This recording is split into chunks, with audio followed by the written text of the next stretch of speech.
नमस्कार दोस्तों, अनसुनी कहानी में आपका स्वागत है। गंधर्व राज्य के महाराज शिवदत्त अपनी दयालुता और प्रजा के प्रति समर्पण के लिए प्रसिद्ध थे। हालांकि उनके जीवन में एक खालीपन था, उनकी कोई संतान नहीं थी। यही कमी उनके और महारानी गायत्री के जीवन में एक अनकह दुख बनकर बसी हुई थी। दोनों ने इसे भगवान की इच्छा मानकर स्वीकार तो कर लिया था, लेकिन यह दुख उनके दिलों में हर समय घर किए रहता। इस दुख को उनके चेहरे पर देखकर राज्य की प्रजा भी उनके प्रति संवेदनशील थी और अपने प्रिय राजा रानी की पीड़ा को गहराई से महसूस करती थी। महाराज शिवदत्त शिकार के बड़े शौकीन थे। वे प्रायः शिकार के लिए जंगल जाते, जिससे उन्हें अपने मन को विचलित करने और दुख से थोड़ा राहत पाने का समय मिलता था। दूसरी ओर महारानी गायत्री का जीवन संतान के अभाव में बेहद उदास और खाली था।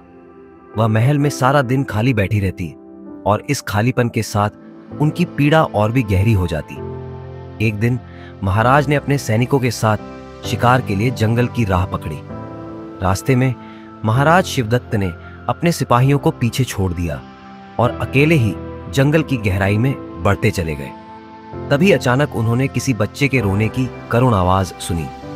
महाराज चौकन्ने हो गए और आवाज की दिशा में बढ़ने लगे। जब वे उस स्थान पर पहुंचे तो उन्होंने देखा कि दो क्रूर डाकू एक नन्ही बच्ची को तलवार से मारने की कोशिश कर रहे थे। महाराज ने बिना समय गंवाए अपनी तलवार निकाली और उन डाकुओं को ललकारा। महाराज की वीरता और कुशलता के आगे वे दोनों डाकू टिक नहीं सके और कुछ ही पलों में पराजित होकर धराशायी हो गए। डाकुओं को हराने के बाद महाराज ने उस बच्ची को गोद में उठा लिया। वह एक अत्यंत सुंदर कन्या थी और उसके चेहरे पर मासूमियत साफ झलक रही थी। महाराज शिवदत्त ने उस बच्ची को बड़े स्नेह से उठाया और उसे लेकर महल की ओर लौटने लगे। रास्ते में उनके सैनिक भी उनसे आ मिले और सभी महल की ओर रवाना हो गए। महल पहुंचकर महाराज ने महारानी गायत्री को सारी घटना बताई और बच्ची को उन्हें सौंप दिया। महारानी ने उस मासूम कन्या को भगवान का वरदान मानकर अपनाया। उनका मन यह मानने को तैयार था कि भगवान ने उनकी प्रार्थना का उत्तर दिया है और उन्हें इस बच्ची के रूप में आशीर्वाद प्रदान किया है। महारानी ने बच्ची का नाम संध्या रखा। संध्या के आने से महल में जैसे एक नई ऊर्जा का संचार हुआ। समय बीतता गया और संध्या धीरे धीरे बड़ी होने लगी।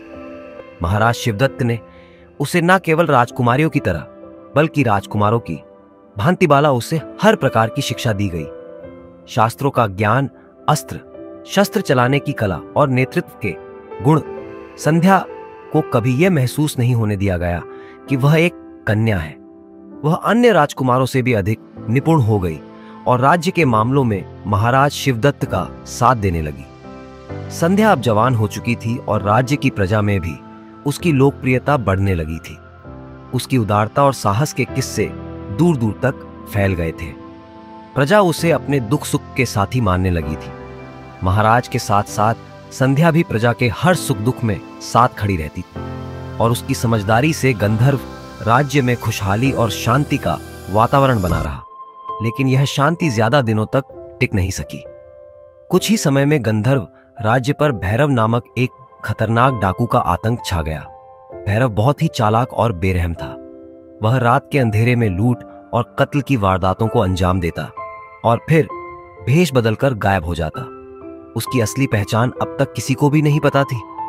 लोग बस इतना जानते थे कि वह बेहद क्रूर है और उसके सामने आने वाला कोई भी जीवित नहीं बचता। राज्य की सेना और सेनापति ने उसे पकड़ने के कई प्रयास किए, लेकिन वे बार बार असफल होते रहे। हर बार भैरव उनकी पकड़ से फिसल जाता और अपने काले कारनामों को अंजाम देता रहता। यह स्थिति राज्य के लिए चिंता का विषय बन गई थी। राजदरबार में इस समस्या पर गंभीर चर्चा होने लगी थी, लेकिन कोई भी ठोस समाधान नजर नहीं आ रहा था। दोस्तों, अगर यह कहानी आपको पसंद आई हो तो कृपया इसे लाइक और शेयर करें। हमारे चैनल अनसुनी कहानी को सब्सक्राइब करना न भूलें